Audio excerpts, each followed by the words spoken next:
sobrang pagka-addict daw talaga sa sabong, itong si Adan, halos maunahan pa raw ang tilaok ng manok sa sabungan.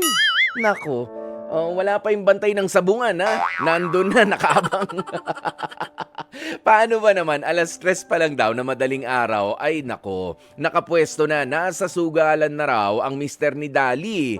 Ang sabi pa nga nitong si Adan, mas pipiliin niya naman na umalis na lang na maaga sa kanilang bahay para kesa naman marinig yung walang katapusang pagbubunganga ng misis niyang si Dali. Yan, ba't kasi hindi mo na lang turuan na tumilaok si Missy? Para nai-inlove ka pa at hinihimas-himas mo habang tumitilaok si Mrs. Yung kanyang pakpak. Pero si Dali, sabi niya, bukod sa pagiging sugarol ni Mister, reklamo rin yung yung hit-hit buga talaga na pagyoyosi. Chain smoker ba si Mister? Mahal na sigarilyo ngayon ha? Mayaman, may budget, ba? Iba rin.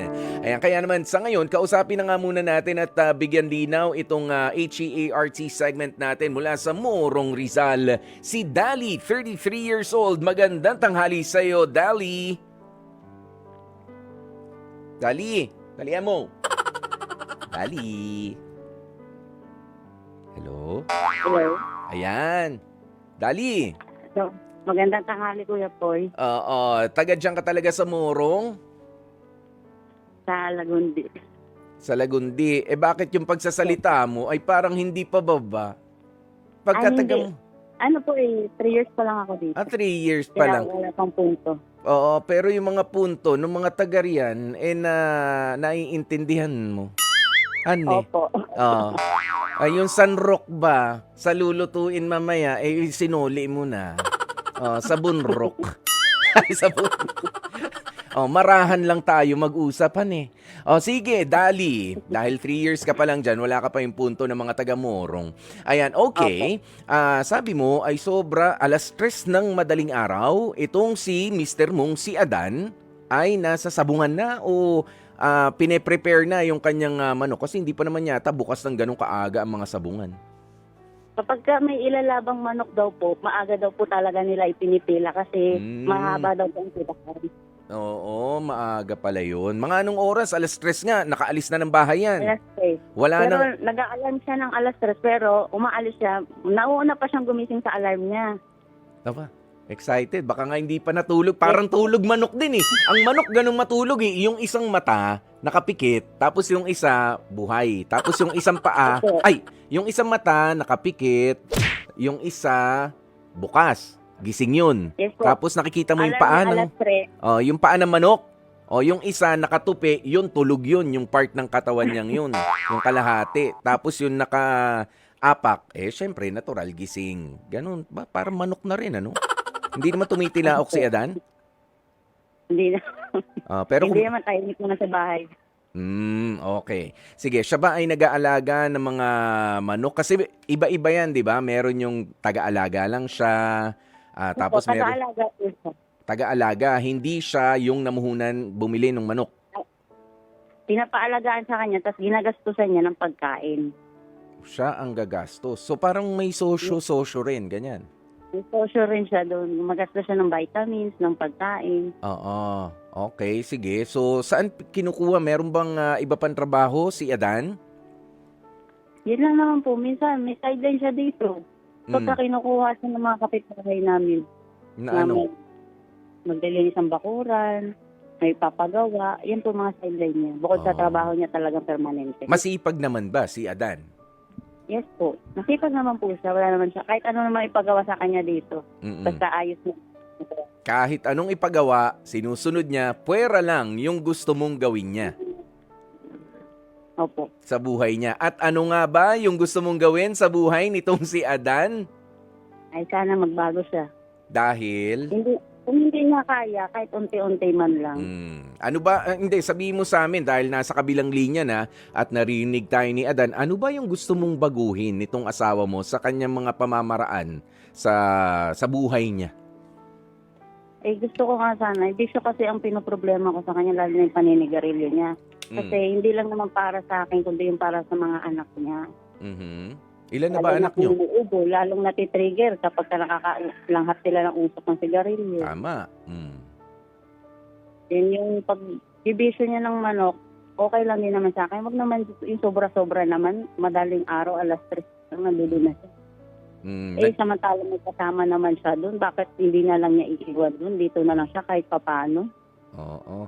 Ayan, meron yata kasi yung mga mabibigat yung kamay pagka hinawakan yung manok, nasasayang, parang napipilayan, ganyan. Baka gusto lang alamin ni Adan at siguraduhin na maayos yung pagkakahawak doon sa manok. Pinaghirapan niya yun, pinalusog niya, pinalakas niya yun, tinraining niya yun, pinatapang pa, nagyoyosi O yung iba raw, pinapatapang yung manok, binubugahan ng ng usok ng sigarilyo. Tanong natin si Adan. Total nasa kabilang linya na Ayan, si Adan naman, ito po ay 37 years old na. Adan, magandang tanghali sa'yo, pare.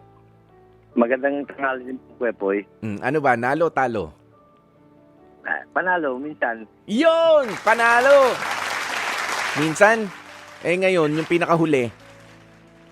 Hindi po ako nakapaglaban. Oh, totoo. Wala pa? Kailan yung huling laban? Nung nakaraang linggo po. Kailan? Nung nakaraang linggo po. Nakaraang linggo, panalo, talo? Panalo po. Yun, magaling. Yung bang panalong yan may naiuwi ka ba kay misis? Meron naman po. Baka naman kasi umiikot lang rin yung no. Okay lang naman talaga yung mga, para sa akin it's my personal opinion. Okay lang yung ganyan, basta pastime lang. Huwag naman yung kinakarir na. Pero para sa iba nga, yan ay nagiging hanap buhay na. Ikaw ba, Adan, tinitignan mo bilang hanap buhay na talaga, na steady, yung pag-aalaga mo ng manok na Hindi naman panabong? po kasi parang po lang, libangan ko lang po minsan pag ganyan wala po akong trabaho. Naisip ako maglaban ng manok. Pinapalaban sa akin po ng mga kapitbahay ko. Anong tawag sa'yo? Handler po. Handler, no? Yun, yung oo. taga-alaga. Pero papaano kapag may pumasok sa yung trabaho, natural, hindi mo naman pwedeng basta iwan-iwan yung manok dun kung may pinapaalagaan sa'yo. Papaano, hindi mo matatanggap yung racket, yung trabaho na ino-offer sa'yo? Minsan po, pag yung trabaho ng racket ko po, kinukuha ko na po kasi kaya ko pa naman pong Kasi yung manok po, pwede ko pa naman laban sa sunod na Sayang naman po yung offer Okay. Sige, pero sa mga gastusin ninyo sa bahay, malaki ba na itutulong niyan na ikaw raw halos madaling araw pa lang gising na? Opo, nakakatulong naman po ako. Kasi pag nanalo naman po ako, bumibili ako ng mga grocery, saka bigas, Oo. pag-uwi. Dali, yung mga bigas ba sinasabi mo, pantao, pang manok pa rin? Hindi po, pang tao po yun, pang pamilya po. Sa tao na yun, baka patukanan ng manok na naman, tsaka mga vitamins. Yung mga vitamins ng anak mo, nabibili ba? Opo naman, nabibili po. Minsan o madalas? Minsan po, nabibili ko talaga po. Kasi pag kailangan talaga. Sige.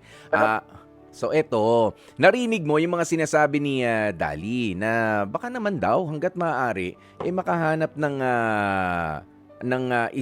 ibang trabaho na mas steady at yung hindi ka nagpupuyat at laging manok yung mga kasama mo. Kakayanin ba yon? Opo. Kasi ngayon sa kayo po, may trabaho po ko ngayon. Anong trabaho mo ngayon? Production po. Oh, meron na. Okay, Opo. so medyo less time na yung pag-aasikaso sa mga manok. Opo, Yun lang, sinasabi ko rin naman po sa kanya yun na pag may trabaho ako, hindi ko man talaga papabayaan yung trabaho ko. Saka yung pagmamanok, nandiyan na lang naman po yun Pwede namang yun. Ano? Pwedeng ano? Pwede naman pong iiwan muna yan Pwedeng iwan, buhay yun. Baka humina yung baka kulangin sa exercise, di ba? Hindi pwede Hindi po, basta. pag alam ko may busy naman po ako sa trabaho, hindi muna po ako nagtatanggap ng kondisyon ng manok. Tama. Okay. Sige. Meron pang isang problema raw sa'yo. Malakas ka raw manigarilyo. Opo, yun ang hindi ko po maiwas-iwasan paninigarilyo. Magkano na isang stick ng sigarilyo mo? 9 pesos po. Mahal. Nakailang stick ka sa isang araw? Ang ano ko po sa akin, mga kalahati. Isang araw.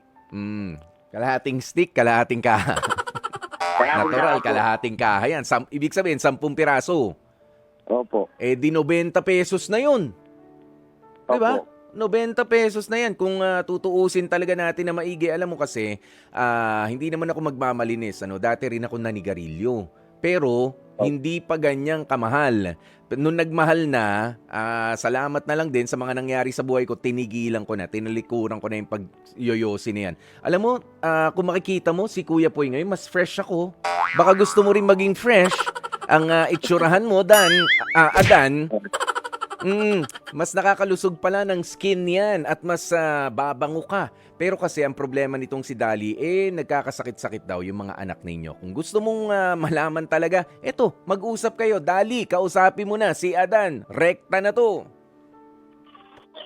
Hello. Hello. New Year na. Sana magbago ka na rin. Magbabago na ito. Sana magbago ka na rin. Huwag ka mag-alala. Kaya magbabago na ako. Kailan? Kailan?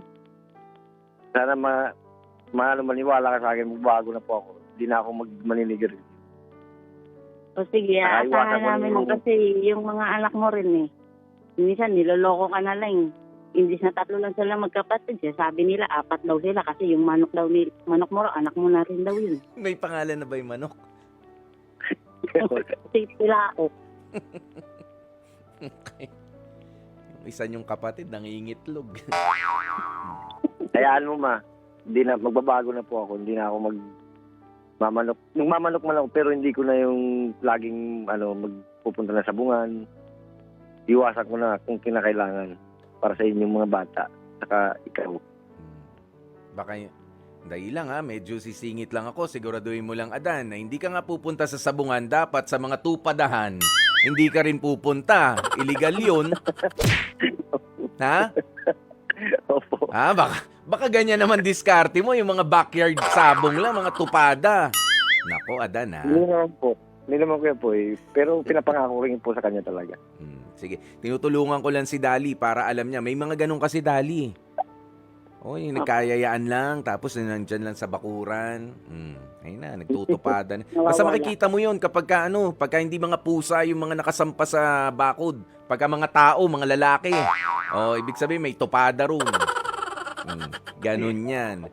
Adan, yung paninigarilyo mo, alam mo maganda yung tanong ni Dali. Kailan ka raw titigil? Baka siguro po, unti-untiin ko na pong tanggalin paninigarilyo ko. Saka sa ngayon po, hindi na ako masyadong naninigarilyo kasi nagsabi na rin ako sa kanya na kasi mga bata kasi nakakasakit po talaga dahil sa sigarilyo. Alam mo ganito yan, i-share ko lang rin sa'yo yung experience ko. Totoo yan, yung sinasabi ni Dali. Kasi kahit na tumigil na tayo manigarilyo, yung usok dumidikit sa damit natin. Ha? Opo. Tapos, nakikita mo yung daliri mo, merong naninilaw dyan, di ba? Yung nicotine, Opo. mahirap alisin yan. Okay. Ang baho yan.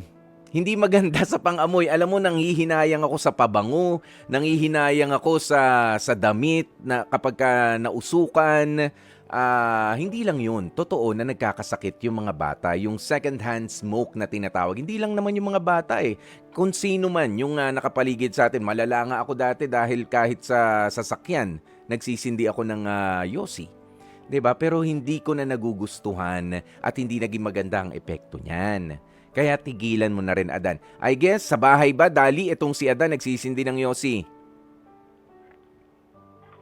Hindi naman po sa labas pumapasok ng bahay, naaamoy namin siya. Ayun talaga. Kasi nga, nakadikit sa damit niya, sa katawan niya. Ganoon yun. Yun yung nalalanghap ng mga bata at yun yung mas delikado. Tayo kasi, na mga nag-sigarilyo, sanay tayo. Sanay tayo doon. Pero sila, na mga hindi naman, natural. Hindi matatanggap ng katawan nila yun. Tsaka hindi Dali, mas gwapo ba si Adan nung hindi nagyoyosi? Ano pa? Mas gwapo ba siya nung hindi siya nagyoyosi? Opo, mataba pa siya nun. Mataba. Ngayon, mamaya. Tapos mas maganda yung balat, yung skin niya. Opo. Sigurado yan, oo. Kasi kapag kayong ganyan, Ayun. yosi ka ng yosi, medyo ano na eh. Ngayon po kahit anong lotion niya nagdadry yung balat niya.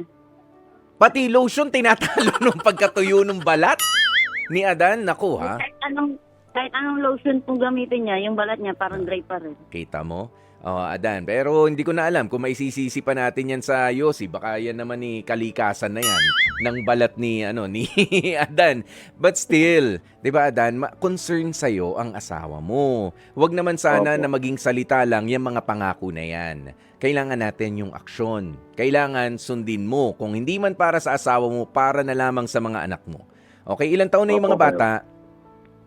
Ano po siya, yung panganay ko po, 8. Saka yung pangalawa, 6. Mm. Tapos yung bunso, 1 taon lang po. Pambihira ka. Napakababata pa niyan. Tigilan mo na yan. Oh, 1 year old, ibig sabihin na binibit-bit-bit-bit mo rin. 'Di ba? Kinakarga mo. Pagka yosi mo, idinalalanghap niya yung yosi mo. Naku, tigilan mo na yan. Hindi yan malusog, ano? Oo. At maniwala ka, naranasan ko na yan. Napupunta kami sa ospital, nandi oras. Lalo pagka ganito, lumalamig ang panahon noon. Ay, bakit ganun? Inuubo yung bata. Pero ngayon, wala na. For how many years na? O, hindi na. Kasi malulusog. Maganda ang, ang mga baga. Kumbaga. Plus ikaw, kung talaga, mahal mo ba talaga pamilya mo? Adan? Mahal ko po pamilya ko. Opo. Mahal mo talaga ang Opo. pamilya mo. Kung ayaw mong sundin itong si Dali, wala kang pakialam doon sa mga anak mo, basta ikaw makapagyosi. Pero kung sinasabi mo nga na mahal mo talaga sila, iingatan mo yung sarili mong pangangatawan. Okay? Yun lang yun. Opo, opo. Para mas matagal kayo makapagsama-sama. Opo. Okay. Opo, O sige, ano na ba ang inyong HEART decision? Sa akin, yes. Sa'yo, ano? Dali? Anong letter? H, E, A, R, or T? Ang narinig ko kasi yes. ano? Ano? Dali? Half and half ba? Letter H, E, i-evaluate nyo na muna. A, approve na approve. R, i-reject mo. Or letter T, ay try again. Hello? Ha? Hello? A po ako. Sa akin po yung A, approve. Approve. Naniniwala ka na kayang gawin yan ni Adan. Yes po. Kaya niya magbago. Yan, kaya. O, nagtiwala sa iyong asawa mo. Ikaw, Adan, ano naman masasabi mo ron? Approve din po. Ba, dapat. Baka ikaw pa ang tumanggi. Baka naman. Pero alam mo, maraming salamat sa inyo, ha? Dali and Adan.